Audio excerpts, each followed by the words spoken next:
Hello guys, welcome back to Kanun Chala. I'm a mentor for current affairs and legal GK and we are back with our new video. So guys, आज की video में हम पढ़ने वाले हैं the one of the important mission of India जो कि currently अभी हुआ है, जो कि स्पेस एक्स ने लॉन्च किया है।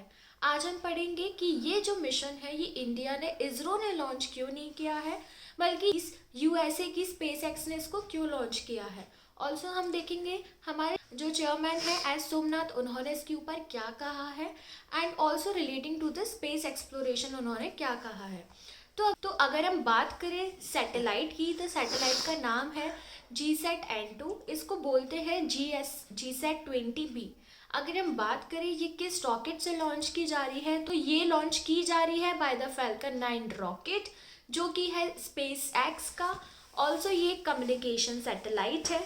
अब ये कम्युनिकेशन सैटेलाइट क्या होती है, तो जैसे कि आपको पता है फ्लाइट्स में जो हमारी इंटरनेट सर्विसेज हैं वो बंद रहती हैं। फ्लाइट में, ऑनगोइंग फ्लाइट में आप इसको यूज़ नहीं कर सकते। तो गवर्नमेंट के न्यू रूल्स के अकॉर्डिंग, जो अमेंडमेंट रूल्स आए हैं उसके अकॉर्डिंग कुछ ऐसे रूल्स आए हैं जिसमें हम कर सकते हैं, अबव सम फीट कर सकते हैं। तो वो आज हम सब डिस्कस करने वाले हैं। So let's start. देखते हैं पहली स्लाइड में अबाउट दिस फ्लाइट। तो चलिए देखते हैं कि ये स्पेस एक्स में लॉन्च की जाने वाली फ्लाइट जो है, जो हमारी जो इंडिया की मोस्ट एडवांस सैटेलाइट जो लॉन्च होने वाली है, ये क्या है, इसको क्यों स्पेस एक्स द्वारा लॉन्च किया जा रहा है, हमारे इसरो स्टेशन में ऐसी क्या कमियां हैं कि हम इस सैटेलाइट को लॉन्च नहीं कर पा रहे हैं। तो चलिए देखते हैं हमारी फर्स्ट स्लाइड को कि एक्चुअल में ये न्यूज़ क्या है। तो ISRO, that is Indian space research organisation जो है, वो पूरा की पूरा सेट है अपनी न्यू कम्युनिकेशन सैटेलाइट को लॉन्च करने के लिए यूजिंग द फैल्कन 9 रॉकेट। किसको, कौन सा वो यूज कर रहे हैं, वो Elon Musk own company space x जो है, स्पेस एक्स यूएसए की जो है, उसको यूज कर रहे हैं। अब अगर हम बात करें या क्वेश्चन कहाँ से बनता है, वो पूछ सकते हैं which type of satellite it is, तो ये है हमारी कम्युनिकेशन सैटेलाइट। वो रॉकेट का नाम पूछ सकते हैं, तो फैल्कन 9 हमारा रॉकेट का नाम है। वो स्पेस एक्स कंपनी का नाम पूछता है कि कौन ओन करता है, तो इलॉन मस्क उसको ओन करते हैं एंड यूएसए की ये है। सेकंड क्वेश्चन, ये हमारा ये जो फर्स्ट पैरा से जो क्वेश्चंस बने हैं, ये 3-4 क्वेश्चंस इसमें से अच्छे से बन सकते हैं। सेकंड हम देखते हैं कि जो सैटेलाइट है इसका नाम है GSAT-N2, इसको हम GSAT-20 भी बोलते हैं। सेकंड क्वेश्चन आपका यहाँ से भी उठ सकता है कि सैटेलाइट का नाम क्या है एंड उसको किस नाम से बोला जाता है। आपको इनमें से एक नाम दिया जा सकता है या दोनों ही नहीं दिए जा सकते। ये क्या करती है, ये in flight internet service provide करेंगी अगर ये मिशन सक्सेसफुल हो जाता है। क्यों? क्योंकि करेंटली अगर हम देखें जो in flight service internet services हैं प्रोहिबिटेड है इंडिया में। एंड ड्यूरिंग द फ्लाइट जब भी आप एयर स्पेस में होंगे तब आप इंटरनेट सर्विसेज यूज नहीं करते, आपकी इंटरनेट सर्विसेज बंद रहती है ड्यूरिंग द फ्लाइट आवर्स। तो आपके इसी पेज पे से एटलीस्ट 4 to 5 क्वेश्चंस बन चुके हैं, जो कि करेंटली जितने भी एग्जाम्स आने वाले हैं इन फ्यूचर उसमें वो पूछे जा सकते हैं। अब अगर हम बात करें, however the government has recently amended the rules to permit in flight services over India. And उसके बाद ही हमने जो ये हमारा मिशन है ये लॉन्च किया गया है। अगर किसी उसमें फ्लाइट में होती भी होंगी सर्विसेज, तो वो बहुत रेयर होती होंगी, परमिशन से होती होंगी। लेकिन यहाँ पे हम, जो हमारी गवर्नमेंट है वो ट्राई कर रही है कि हम पूरा की पूरा सारी फ्लाइट्स में अवेलेबल करवा सकें। ठीक है ना। अंडर द न्यू रेगुलेशंस जो है, जो एयरलाइंस है वो वाईफाई बेस्ड इंटरनेट सर्विसेज दे सकती हैं। लेकिन कब? जब हमारा जो एल्टीट्यूड है, मींस एक एल्टीट्यूड मेजर दे रखा है उनने, कि जब भी 3000 मीटर के एल्टीट्यूड पे फ्लाइट्स पहुंच जाएंगी या उसके ऊपर होंगी, तभी आप वाईफाई बेस्ड सर्विसेज दे सकते हो। Now the government has allowed clarified that passengers will be allowed to use internet service सिर्फ और सिर्फ वाईफाई के थ्रू, एंड जब भी उनका इलेक्ट्रॉनिक डिवाइस अप्रूव कर दिया जाएगा ऑन बोर्डिंग के लिए। ठीक है। एंड कब? जब वो एक स्पेसिफाइड एल्टीट्यूड पे पहुंच जाएगा, जो कि हमने देखा था 3000 मीटर्स पे। तो ये जो अभी जो कुछ अमेंड हुए हैं, जो गवर्नमेंट ने रिसेंटली अमेंड करे हैं इन फ्लाइट सर्विसेज रूल्स, उसमें ये आया है। अब नेक्स्ट हम बात करें कि हम स्पेस एक्स को ही क्यों यूज कर रहे हैं, हम किसी और चीज को यूज क्यों नहीं कर रहे हैं। तो बेसिकली अगर देखा जाए, इंडिया का जो ओन ओन लॉन्च व्हीकल है वो है मार्क 3, जो कि सिर्फ और सिर्फ 4000 की कैपेसिटी का जो सैटेलाइट्स उनको कैरी आउट कर सकता है। अगर हम बात करें GSAT-N2 या GSAT-20 जो है हमारी, वो उसका वेट है 4700 किलोग्राम्स। तो यहाँ पे 700 किलोग्राम्स जो है वो ओवर वेट है हमारी सैटेलाइट, एंड हम अपने लॉन्च व्हीकल से इसको वहाँ पे लॉन्च नहीं कर सकते हैं, क्योंकि बहुत ज्यादा हैवी हो जाएगा। ठीक है। Now forcing ISRO to explore the option of using SpaceX heavy launch vehicle. तो यही एक कारण है जिसकी वजह से हमको स्पेस एक्स यूज करना पड़ रहा है, जो कि यूएसए का लॉन्च व्हीकल है। Now it is a commercial operation under ISRO's commercial arm new space Indian limited, that is NSIL। ये कमर्शियल ऑपरेशन है बेसिकली, एंड ये फर्स्ट इसरो का कमर्शियल ऑपरेशन होगा जो कि हम स्पेस एक्स द्वारा यूज करेंगे। ऑल्सो इंटरनेट फैसिलिटीज के साथ साथ ये जो इंटरनेट सर्विसेज हैं, अगर ये मिशन सक्सेसफुल हो जाता है तो रिमोट पार्ट्स जो है जहाँ पे इंटरनेट अवेलेबल नहीं है, वहाँ पे भी हमको इंटरनेट की फैसिलिटी हो जाएगी। मतलब इन फ्लाइट सर्विसेज तो होंगी होंगी, लेकिन रिमोट पार्ट्स में भी हमको ये मिल जाएंगी। अगर हम इसकी एस्टिमेट कॉस्ट करें तो $60 to 70 मिलियन इसकी एस्टिमेट कॉस्ट की जा रही है, कि इतनी कॉस्ट में ये हमको पूरा पड़ेगा।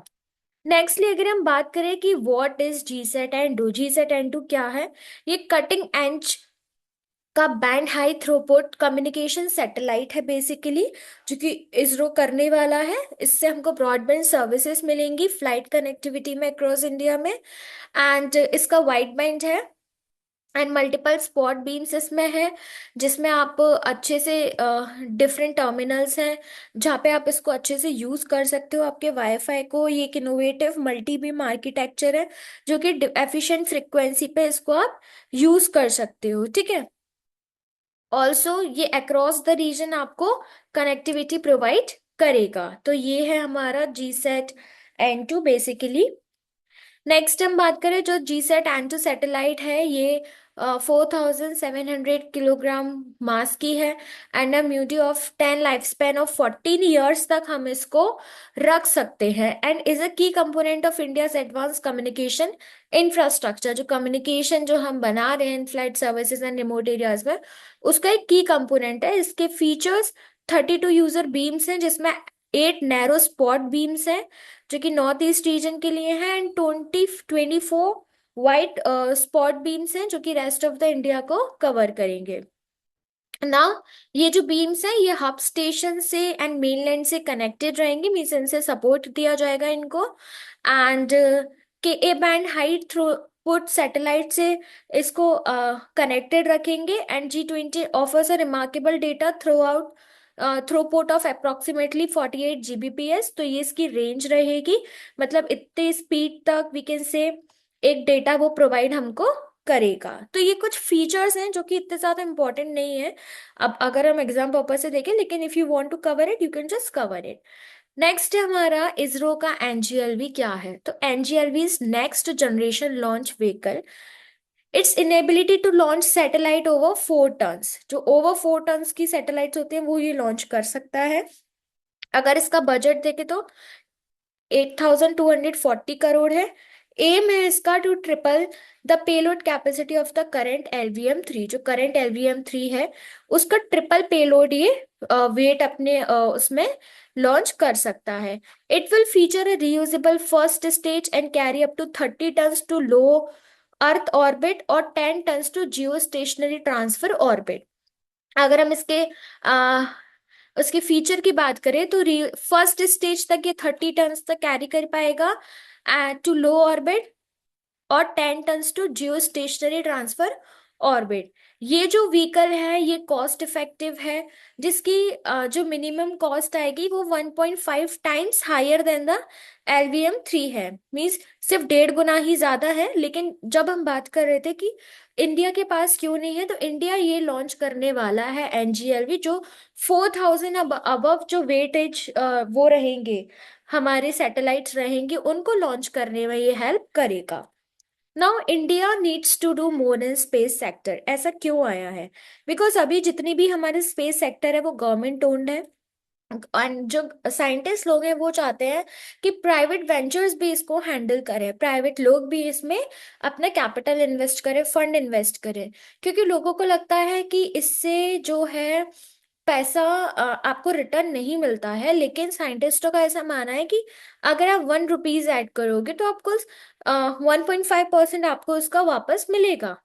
ठीक है, तो जो हमारे चेयरमैन है एस सोमनाथ, उन्होंने ये हाईलाइट करा था कि because of insufficiency of the fund जो कि गवर्नमेंट हमें देती है, हमको इसमें जरूरत है कि हम प्राइवेट सेक्टर का इन्वॉल्वमेंट चाहें जिससे हम स्पेस को काफी ज्यादा अच्छे से एक्सप्लोर कर सकें।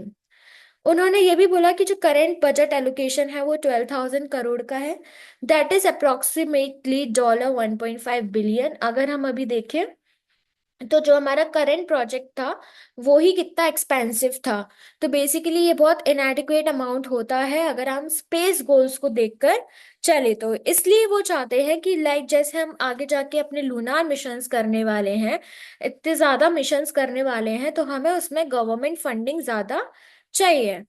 नेक्स्ट ये बोल रहे हैं कि एस सोमनाथ जी ने इसको काफी क्रिटिकल नीड बोला है कि प्राइवेट सेक्टर का कोलैबोरेशन हो हमारे स्पेस एक्सप्लोरेशन में, क्योंकि इनसफिशिएंट बजट है। ऑल्सो उन्होंने बोला कि गवर्नमेंट फंडिंग जो है वो सस्टेनेबल नहीं होती है, लेकिन अगर प्राइवेट वेंचर आया तो बिजनेस अपॉर्चुनिटीज काफी ज्यादा हो जाएंगी एंड फ्यूचर इनिशिएटिव्स में स्पेस इनिशिएटिव्स भी बढ़ जाएंगे। ऑल्सो उन्होंने कहा कि Somnath advocacy for PPPs, that is public private ventures, aligns with the broader trend observed globally, where space agencies like NASA have successfully integrated companies their operations to share cost and risk associated with space missions। तो उनका मतलब ये है globally भी काफी ज्यादा जो space companies हैं, स्पेस वेंचर्स हैं, उन लोगों ने प्राइवेट वेंचर्स जो है वो उसमें फंडिंग करते हैं, जिसकी वजह से उनके मिशंस काफी सक्सेसफुल हो पा रहे हैं। क्योंकि कहीं ना कहीं funding is more important. No but what's the need for private players? अब इसमें क्या है, जब हम प्राइवेट प्लेयर्स को इन्वॉल्व करेंगे, इसरो वो फोकस करेगा अपनी कोर रिसर्चेस पे एंड डेवलपमेंट एक्टिविटीज पे, while delegating routine tasks। तो बेसिकली इसरो क्या करेगा, इसरो अपने कोर रिसर्च पे एंड डेवलपमेंट एक्टिविटीज पे फोकस करेगा ताकि वो और सैटेलाइट्स को मैन्युफैक्चर एंड लॉन्च करे जब भी प्राइवेट सेक्टर इन्वॉल्व होगा तब। अभी शिफ्ट है, ये सिर्फ ओनली हो रहा है ऑपरेशनल एफिशिएंसी को बढ़ाने के लिए, मींस ना सिर्फ ऑपरेशनल एफिशिएंसी के लिए भी, लेकिन नए नए इनोवेशन एवेन्यूज को चालू करने के लिए भी एंड हमारी टेक्नोलॉजी एडवांसमेंट को बढ़ाने के लिए भी हो रहा है। तो बेसिकली ये है इसका इम्पोर्टेंस। नाउ जितना भी इंटीग्रेशन होगा प्राइवेट एंटरप्राइज का, ये एक स्ट्रैटेजिक मूव माना जाएगा इंडिया की स्पेस इकोनॉमी को बढ़ाने के लिए। एंड माना जाएगा कि जो हमारी $9 बिलियन है, इससे $44 बिलियन हो जाए आगे के आने वाले सालों में। ये जो ग्रोथ है एक्सपेक्ट करने वाला है इंडिया की शेयर में, विच करेंटली स्टैंड एट जस्ट 2%। तो जो अभी जो सिर्फ 2% का है उसको बढ़ाने के लिए ये सब होगा। सोमनाथ जी ने ये भी एम्फेसाइज किया कि सिर्फ गवर्नमेंट फंडिंग पे हम नहीं सस्टेन हो सकते, हमको स्पेस एक्सप्लोरेशन बढ़ाने के लिए हमको और कॉस्ट इन्वॉल्व करना चाहिए प्राइवेट वेंचर से। उन्होंने ये भी बोला कि एक थ्राइविंग स्पेस इकोनॉमी लाने के लिए हमें बिजनेस अपॉर्चुनिटीज बनानी पड़ेगी, ऐसे इकोसिस्टम इकोसिस्टम बनाना पड़ेगा जो हमारे प्राइवेट इन्वेस्टमेंट को एनकरेज करे। उन्होंने ये भी बोला कि हर एक पैसा जो भी इसरो खर्च करता है उसका उन्हें ₹2.5 वापस मिलता है, जिसकी वजह से एजेंसी एक काफी कंट्रीब्यूशन, सिग्निफिकेंट कंट्रीब्यूशन देती है सोसाइटी एंड इकोनॉमी को। अगर हम बात करें इसके साथ ही साथ जो प्राइवेट सेक्टर पार्टिसिपेशन होगा, उसमें उन्होंने ये बोला कि 1,000 करोड़ रुपए venture capital fund recent budget में जो अनाउंस की गई थी, एंड ये जो स्पेस स्टार्टअप्स है उनको भी सपोर्ट करेगा। हाउएवर इंडस्ट्री एक्सपर्ट्स ने इसको क्रिटिसाइज किया कि ये जो अमाउंट है ये इनसफिशिएंट है अगर हम ग्लोबल स्टैंडर्ड्स की बात करें तो। उन्होंने ये भी बोला कि हम एक मोर सस्टेनेबल इन्वेस्टमेंट हमें करना चाहिए जो कि वाकई में हमारी जो ग्रोथ है उसको स्टिमुलेट करे, हमारी India space economy. At last ये क्वेश्चन है कि which of the following launch vehicle was use for the project Apollo, इसका राइट आंसर आप बताइए in the comment section. Also ये था हमारा about the space x video. So guys this was the end of the video. I hope that you would like our video. Before going, just like the video, hit the bell icon, subscribe to the channel. Also don't forget to share the video. Also you can get the PDF of this video on our Telegram channel. The link is given in the description. Thanks for watching the video.